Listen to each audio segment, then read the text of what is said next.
Salah satu video saya itu di take down. Sangat sedih sekali rasanya. Saya harus mengedit dan mengupload ulang.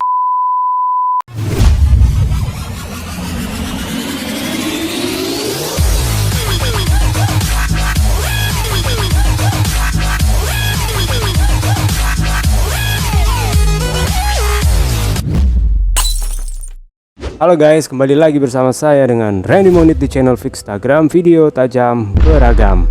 Pada kesempatan kali ini saya akan memberikan sebuah tutorial bagaimana caranya menggunakan emulator PlayStation 2 agar gamesnya bisa dimainkan di PC atau di laptop.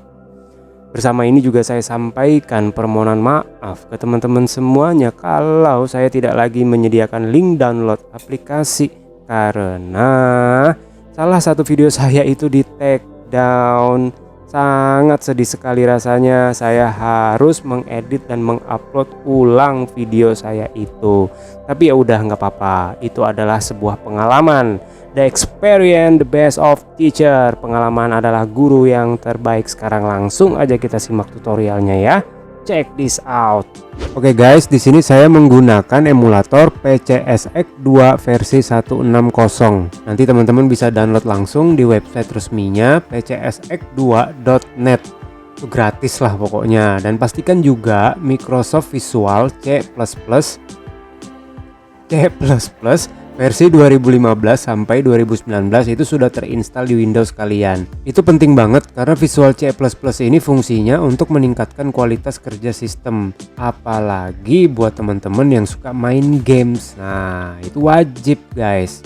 Yang nggak wajib itu kalau sering mainin hatinya orang. Oke, yang berikutnya kalian juga harus download BIOS Sony PlayStation 2. Itu juga banyak sekali bertebaran di website-website. Jadi tinggal download aja. Sebagai contoh, file BIOS yang sudah di-download tadi saya taruh di dokumen. Ya, dalam bentuk RAR, langsung diekstrak aja. Sampai di sini kita skip dulu dan sekarang kita coba masuk ke emulatornya ya. Kita buka. Dan ini adalah tampilan emulator pada awal pertama kali diinstal. Kita klik next aja. Kemudian kita next lagi. Sekarang kita masuk ke BIOS yang tadi saya taruh foldernya di My Document. Ini kita unchecklist dulu. Kemudian kita klik browse. Kemudian akan muncul pilihan BIOS seperti ini guys. Ini tinggal kita klik. Dan tampilan emulatornya sekarang sudah berubah menjadi seperti ini guys.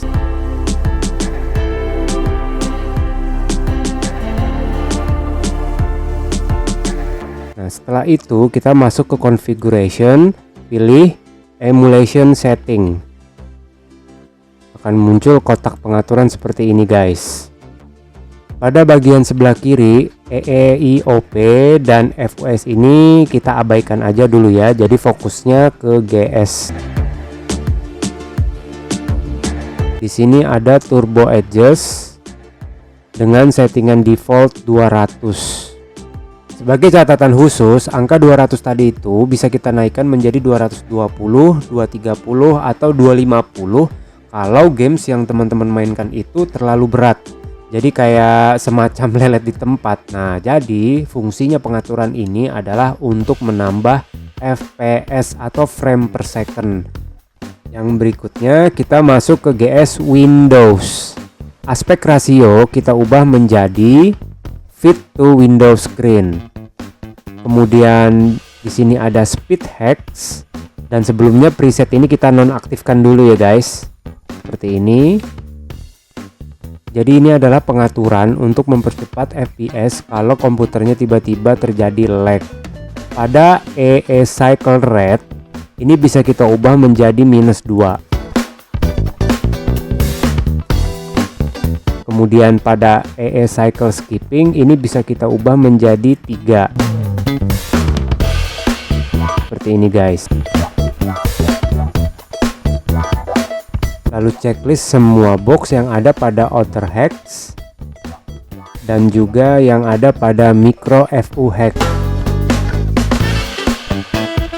Kalau ternyata dengan pengaturan seperti ini justru bikin teman-teman merasa kurang nyaman dalam bermain games, teman-teman tinggal mengklik restore default, mengembalikan ke pengaturan semula atau menonaktifkan speed hack seperti ini guys.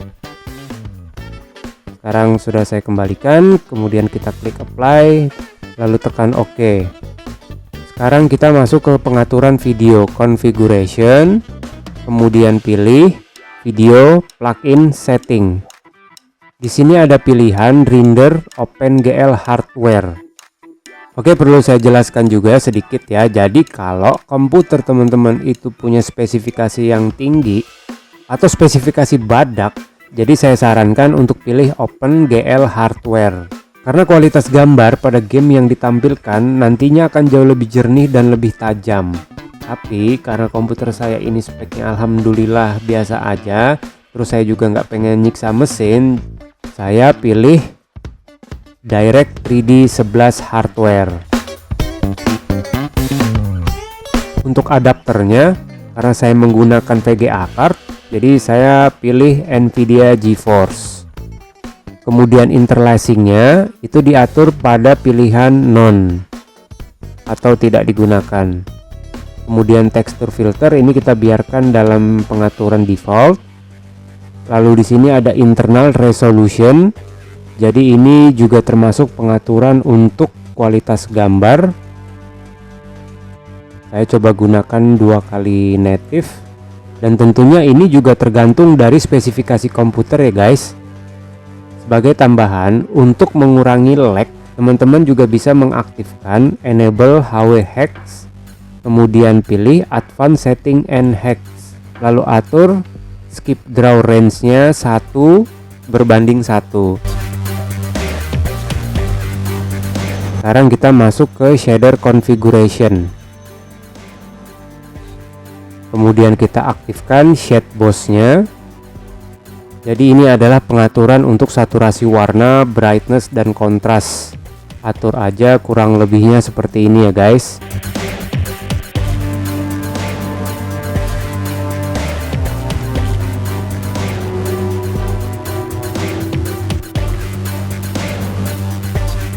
Tipis-tipis saja. External shadernya biar kita biarkan dalam kondisi tidak aktif. Kita klik OK. OK lagi.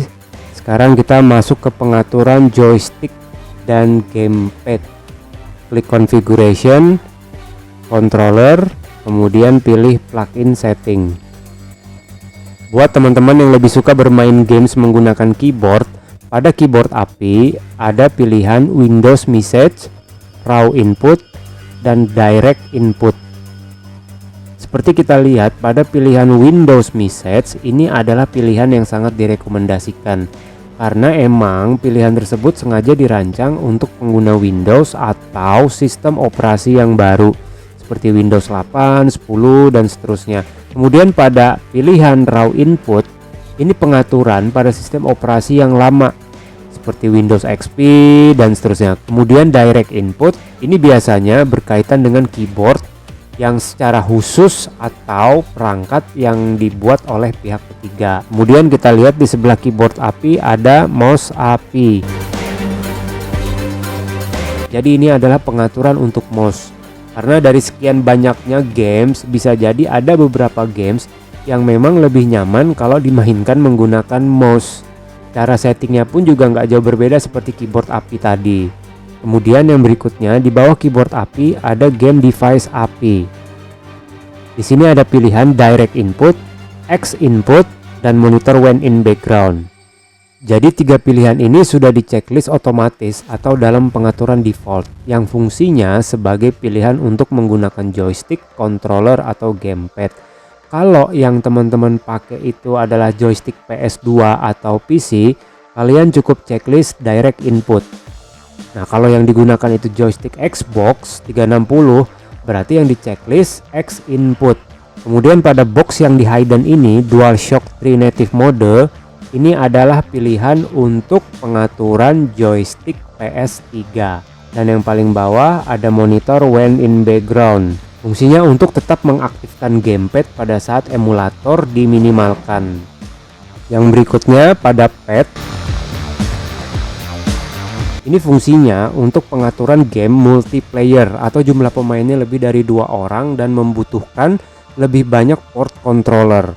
Jadi dengan mencentang port 1 multitap atau port 2 multitap, kita sudah bisa mengatur beberapa gamepad atau binding sekaligus. Dan sekarang kita masuk ke pengaturan joystick. Kita klik pad 1. Untuk pengaturan pad 1 dan pad 2 ini sama seperti emulator pada umumnya ya guys. Kita tinggal ikuti arahan dan sesuaikan dengan preferensi yang ingin digunakan. Saya coba setting dulu joysticknya.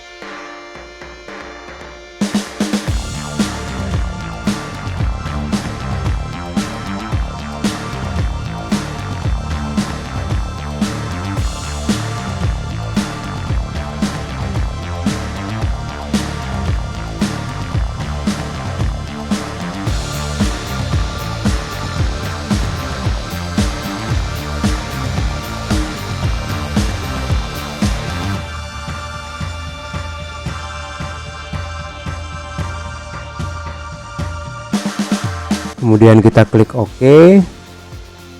Yang berikutnya, emulator ini juga memiliki fitur untuk mengcapture video dan juga mengcapture gambar atau biasa kita sebut screenshot. Oke guys, sekarang saya coba dulu bermain gamesnya sebentar. Kita tinggal klik sistem, kemudian pilih boot ISO full.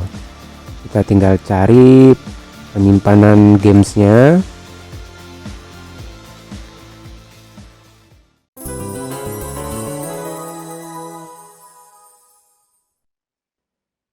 Capcom presents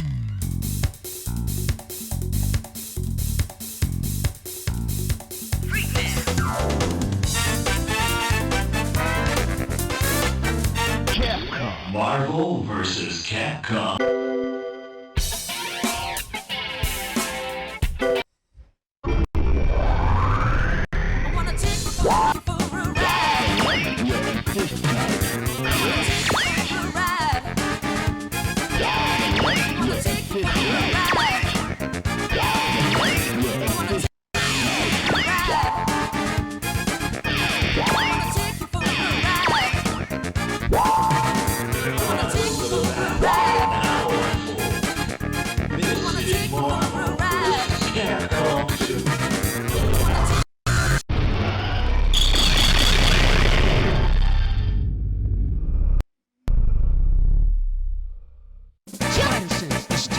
Ready to keep up.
Games tadi juga bisa kita simpan sebagai pengganti memory card dengan cara kita klik sistem, kemudian pilih save state dan pilih load states jika ingin memainkannya kembali.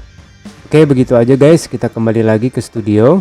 Oke teman-teman, tadi kita sudah melihat tutorialnya, nanti tinggal kalian sendiri yang praktekin di rumah. Aplikasinya juga banyak banget di website, itu tinggal download Jangan lupa juga dukung terus channel Fixtagram dengan cara subscribe, like, comment, and share supaya channel ini bisa tetap terus berkarya dan berkembang. Kita ketemu lagi pada episode selanjutnya.